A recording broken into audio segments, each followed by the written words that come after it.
ओम सजात्म स्वरूप परम गुरु शुद्ध चैतन्य स्वामी ने नमः। श्री उपदेश शुद्ध सार जी में आचार्य तारण स्वामी बता रहे हैं कि यह आत्मा अनादिकाल से मोह के उदय से अज्ञानी था। मोह माया जाल का इस जीव पर फैलाव अनादिकाल से, जिसे हम आवरण भी कहते हैं, और इस अज्ञान दशा की वजह से, इस मिथ्यात्व की वजह से, इस दर्शन मोह की वजह से जीव अपने स्वयं को भूला हुआ था और पर में मैं मेरापना करके पर का अपने आप को कर्ता भोक्ता मानकर निरंतर नए कर्मों का बंध करके अपने कर्मों के बोझों को बढ़ा ही रहा था। परंतु श्री सद्गुरु के उपदेश से जब इस बात की जागृति हुई, स्वयं की पहचान हुई, अपने स्वरूप और स्वभाव के प्रति जो बात सद्गुरु निरंतर पुकार कर हमें जगाने का प्रयास कर रहे हैं और कह रहे हैं कि हे भव्य जीव, तुम शुद्धात्मा आत्मा परमात्मा स्वरूप हो इसका स्वीकार करो। तुम्हें परमात्मा को ढूंढने के लिए कहीं भी जाने की जरूरत नहीं है। अज्ञानता से तुम बाहर और बाहर भटक रहे थे। ऐसे सद्गुरु के उपदेश से और स्व की काल लब्धि से, जिसे कहते हैं कि निमित्त तो अनेकों को मिलते हैं, परंतु जिनकी काल लब्धि पकती है, अर्थात जिनके उपादान की योग्यता परिपक्व होती है, अर्थात जिन्हें जल्द ही मोक्षगामी बनने का अवसर प्राप्त होता है, ऐसे जीवों को ही ये बातें रुचिकर लगती है। इस तरह से व्यवहार की अपेक्षा से, देवगुरु शास्त्र के उपकार से और निश्चय की अपेक्षा से, परमार्थ की अपेक्षा से, स्व के पुरुषार्थ से या स्व के काल लब्धि से जब जीव ने आत्मा परमात्मा की बातें सुनी समझी और उसके अनुरूप अपने जीवन को परिणमित किया, परिवर्तित किया, अर्थात मात्र सुना पढ़ा नहीं, परंतु सुनकर पढ़कर समझकर अपने जीवन में आचरण में लाने का प्रयास और पुरुषार्थ किया, ऐसे जीवों की बात है। और इसकी वजह से जो स्वयं ज्ञानी हुआ तथा अपने स्वरूप को परमार्थ रूप से जाना कि मैं एक शुद्ध बुद्ध अरूपी ममल स्वभावी दर्शन ज्ञानमयी त्रिकाली ध्रुव तत्व ऐसा आत्मा ही हूँ, अन्य में कुछ भी नहीं हूँ, ऐसा जब श्रद्धान हुआ, निर्णय हुआ, जिसकी वजह से मोह मिथ्यात्व का समूल नाश हो गया। आज दिन तक सिर्फ पत्ते टहनियाँ पेड़ को भी उखाड़ दिया था, लेकिन मूल वैसा ही रह गया था, जिसकी वजह से वह पौधा फिर अंकुरित होता था।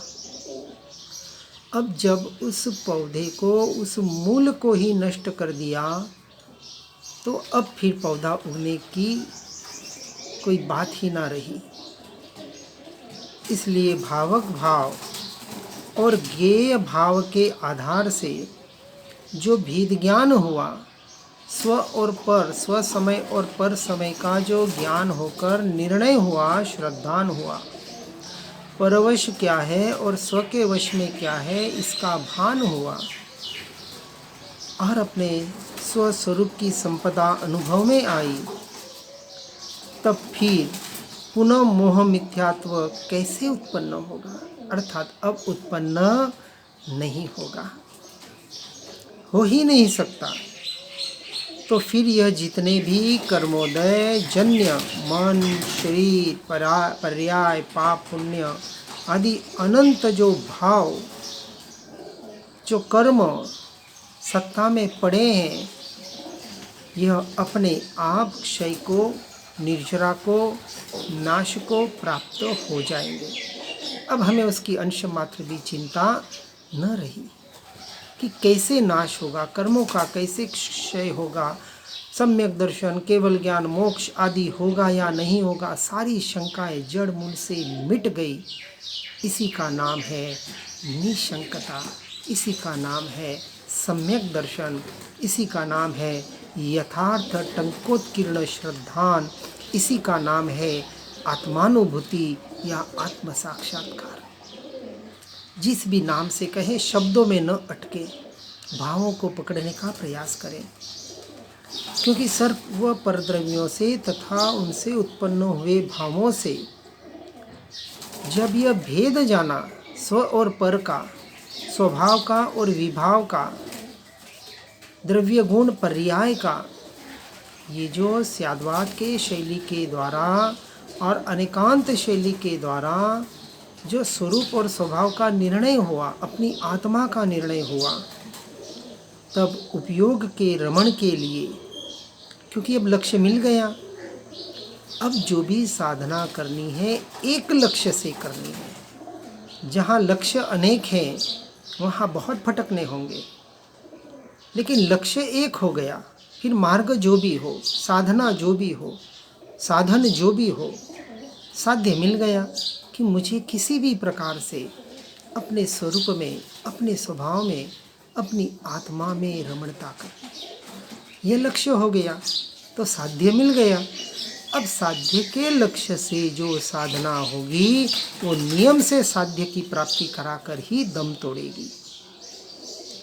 इसलिए अब उपयोग के रमण के लिए, ये जो उपयोग, जो मेरा स्वभाव है, मुझ आत्मा का मूल गुण है, जो अनादिकाल से बाहर बाहर और बाहर भटक रहा था, ऐसी जो भ्रांति थी, ऐसी जो अज्ञान दशा थी, उसका जड़मूल से नाश हुआ। और अब उपयोग के रमणता के लिए जो साध्य मिला, लक्ष्य मिला, ऐसा अपना ममल स्वभाव ही रहा। अब उसे कहीं और लक्ष्य करने की जरूरत ना रही, अब उसे अन्य कुछ भी नहीं रहा। और यह मोह कर्म, मन आदि जड़ पुद्गल द्रव्य जो है, उसका उदय मलिन भाव रूप जो है, यह मलिन भाव जिसे हम मोह राग द्वेष के भाव कहते हैं, इन सब का भेद ज्ञान हो गया कि ये मेरा स्वरूप नहीं है, मेरा स्वभाव नहीं है, यह कुछ मैं और मेरे नहीं है। और इस ज्ञान भाव से ही सभी कर्म, विषय, कषाय, पाप पुण्य आदि के भाव अपने आप विलय को प्राप्त हो गए, क्षय को प्राप्त हो गए। जब पता चला मेरा स्वरूप नहीं, मेरा स्वभाव नहीं, तो अब वहाँ दृष्टि जाए कैसे? जब लाइव वायर है, जो इलेक्ट्रिसिटी की वायर होती है, अंदर कॉपर की जो तार है उसमें करंट है और उसके ऊपर रबड़ का आवरण है, प्लास्टिक है, लेकिन पता है प्लास्टिक में करंट नहीं है, तो उस प्लास्टिक को हाथ भी लग जाए तो डर नहीं है। करंट है वो तार में है, तो मुझे तार को नहीं छूना है, प्लास्टिक को छुएं तो कोई तकलीफ नहीं है, कोई हानि नहीं है। इसी तरह ये पता चल गया, मैं आत्मा शुद्ध बुद्ध चैतन्य घन स्वयं ज्योति सुखधाम आनंद सच्चित आनंद स्वरूप, ऐसा जो मैं हूँ, जो हूँ सो हूँ और अन्य रूप में नहीं हूँ। अब ये मोह राग द्वेष के भाव आ जाए तो भले आ जाए, कर्म के उदय आ जाए तो भले आ जाए, मेरी बला से। क्योंकि मेरा स्वरूप नहीं है, मेरा स्वभाव नहीं है, तो मैं वहाँ दृष्टि क्यों करूँ, उन्हें अपना क्यों मानूं? यह मान्यता जड़ मूल से मिट गई। और जो मैं हूँ उस मान्यता में जब मेरी मान्यता ने श्रद्धान किया कि यही मैं हूँ, तो अन्यथा मैं नहीं हूँ इसका ऑटोमेटिक श्रद्धान हो गया। यदि यह आत्मा दो घड़ी इस पुद्गल द्रव्य से भिन्न अपने शुद्ध स्वरूप का अनुभव करे, ममल स्वभाव में लीन रहे, परिश उपसर्ग आने पर भी डिगे नहीं, अर्थात डिगता ही नहीं है, जो स्वाध्याय ध्यान और कायोत्सर्ग की अवस्था है, जिसे अष्टांग योग में धारणा ध्यान समाधि कहा। स्व का अध्याय करते करते, तत्व चिंतन विचार करते करते, निर्णय करते करते जो जीव अपने स्वरूप और स्वभाव में लीन हुआ, अर्थात जिसका ध्यान अपने से अपने में अपने लिए लग गया, ध्यान लगाना नहीं पड़ा इस तत्व चिंतन के आधार पर, और ध्यान ऐसा स्वरूप और स्वभाव में लीन हुआ कि काया का उत्सर्ग, अर्थात काया में कष्ट आ रहा है, कोई मधुमक्खियाँ बैठ रही है, कोई काया को कष्ट दे रहा है, ऐसे काया पर उपयोग भी न गया। ऐसे प्रतिमावत, ऐसे समाधिवत जो अपने स्वरूप और स्वभाव में लीन हुआ, और ऐसा यदि अंतर्मुहूर्त अर्थात 48 मिनट एक समय के लिए भी अपने स्वभाव से बाहर नहीं आता है, तो केवल ज्ञान की प्राप्ति पर्याय में प्रकट होती है। और वह केवल ज्ञान होने के बाद नियम से उसी भाव में उस जीव का मोक्ष अर्थात मुक्ति, अर्थात जन्म मरण रहित अनादि काल का ये दुख जड़ मूल से उखड़ जाता है, क्षय हो जाता है, नष्ट हो जाता है। यही उस साधना का फल है, और उस फल की प्राप्ति उस जीव को हो जाती है। ऐसी अपने आत्मानुभव की महिमा है, ऐसी यह साधना का मार्ग है। इस प्रकार अपने ममल स्वभाव की दृष्टि होने पर, उसमें लीन होने से यह मन का चंचलपना, ये सारे मन के संकल्प विकल्प, ये पुण्य पाप के भाव, ये विषय कषाय का संबंध तथा शरीरादि संयोगी सारी ये पर्यायें, उसमें मैं मेरापना, उसका कर्तृत्व भोक्तृत्वपना सब जड़ मूल से अपने आप छूट जाता है, छोड़ना नहीं पड़ता। इसलिए नहीं छूटता है तो छोड़ने का उपदेश दिया जाता है, परंतु जो सत्य पुरुषार्थ करता है अपनी आत्मलीनता का, अपने स्वरूप और स्वभाव के रमणता का, उसका नियम से ये सब कुछ अपने आप छूट जाता है, या यूँ कहे छूटना ही चाहिए, ये उसका लक्षण है।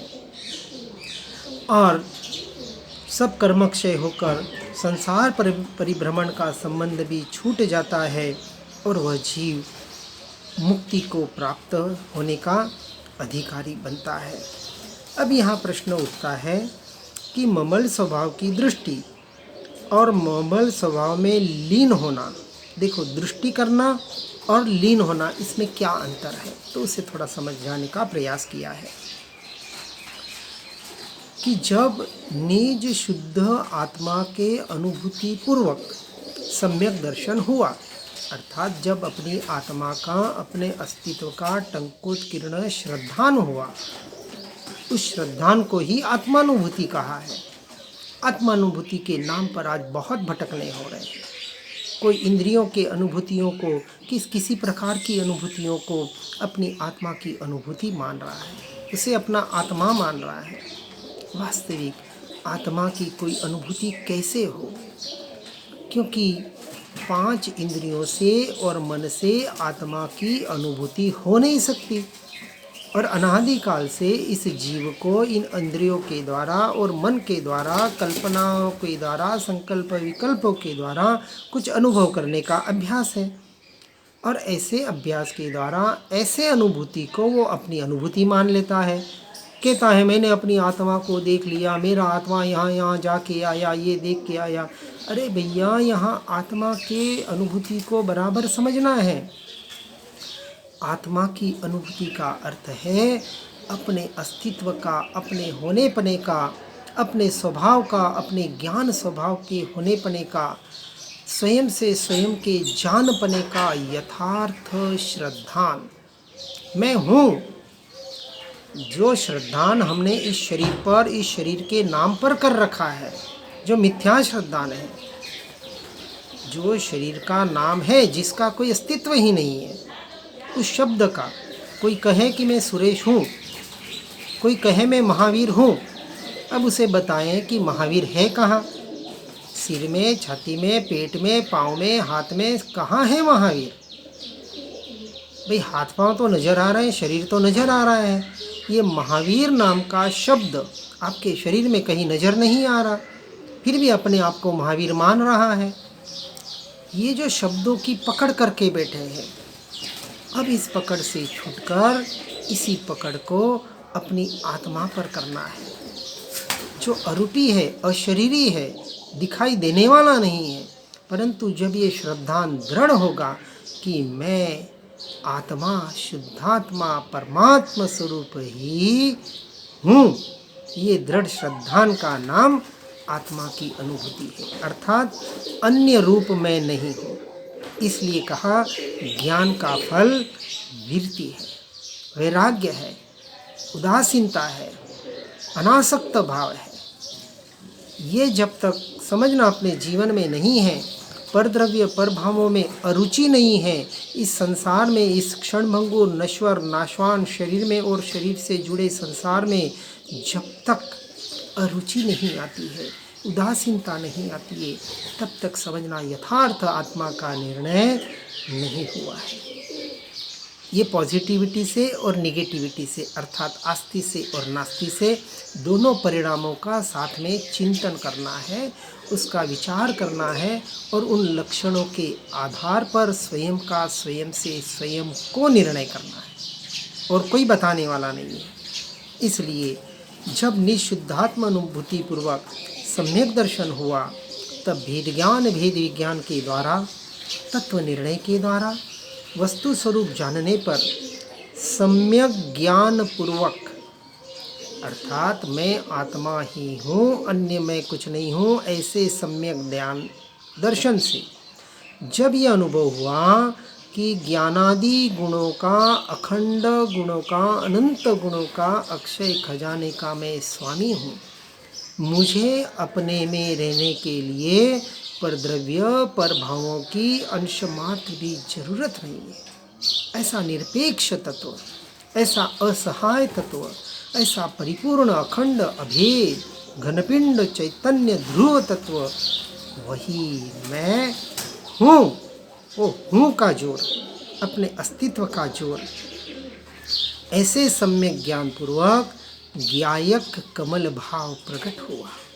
यह ज्ञायक, ये द्रव्य निज सत्ता में प्रकट हुआ, उस पर दृष्टि गई, और इसके बाद द्रव्य स्वभाव को जानने से जो द्रव्य दृष्टि हुई, जिसमें सब जीव द्रव्य स्वभाव से सिद्ध के समान शुद्ध, अपने से अपने में परिपूर्ण परमात्मा स्वरूप है, ऐसी दृष्टि हुई।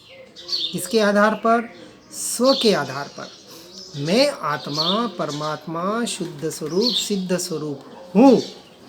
ऐसे ही जगत के सारे जीव शुद्ध स्वरूप, सिद्ध स्वरूप, परमात्मा स्वरूप ही है, इसका निर्णय हुआ। और जब इसका निर्णय हुआ तो दूसरों के दोषों से दृष्टि हटी, क्योंकि बाहर जो कुछ दृष्टि में आ रहा है, बाहर के जो कुछ भी जीवों के परिणाम है, वो कर्मों के परिणाम है, वो जीव के परिणाम नहीं है। कोई अच्छा है, कोई बुरा है, कोई पुण्यात्मा है, कोई पापात्मा है। ये बाहर जो भी उनकी क्रियाएं हो रही है, ये सारी कर्म के आधार पर हो रही है। जैसे जैसे जिस की जीव के कर्म है, प्रारब्ध है, वैसे उसके परिणाम हो रहे हैं, वैसे उनकी क्रियाएं हो रही है, और वहाँ से दृष्टि हटी, और पर जीवों से भी दृष्टि हटी, क्योंकि सभी परमात्मा स्वरूप है।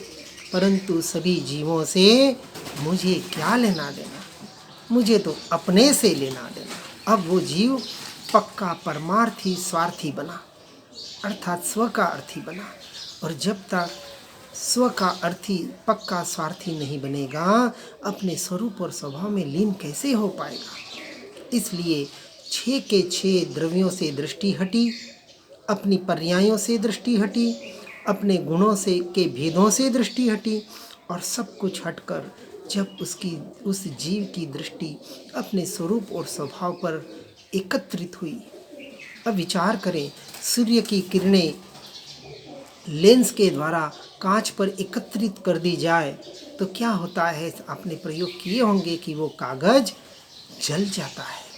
उस एक बिंदु से सूर्य की बिंदु इतनी प्रखर हो जाती है, सारी किरणें एकत्रित होकर उस कागज को जैसे जलाती है, वैसे ही जब ये उपयोग परद्रव्य प्रभावों से हटकर अपने स्वद्रव्य और स्वभाव पर एकत्रित होता है, केंद्रीयकरण करता है, तब विचार करना, ये सारे कर्म जो सत्ता में पड़े हैं अपने आप जलकर खाक हो जाते हैं। अर्थात उन कर्मों का खाक वाक तो कुछ नहीं होते हैं, अर्थात उन कर्मों का क्षय हो जाता है।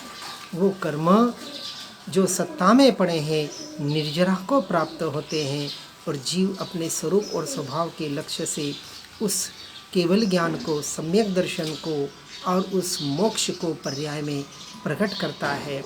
यही साधना है।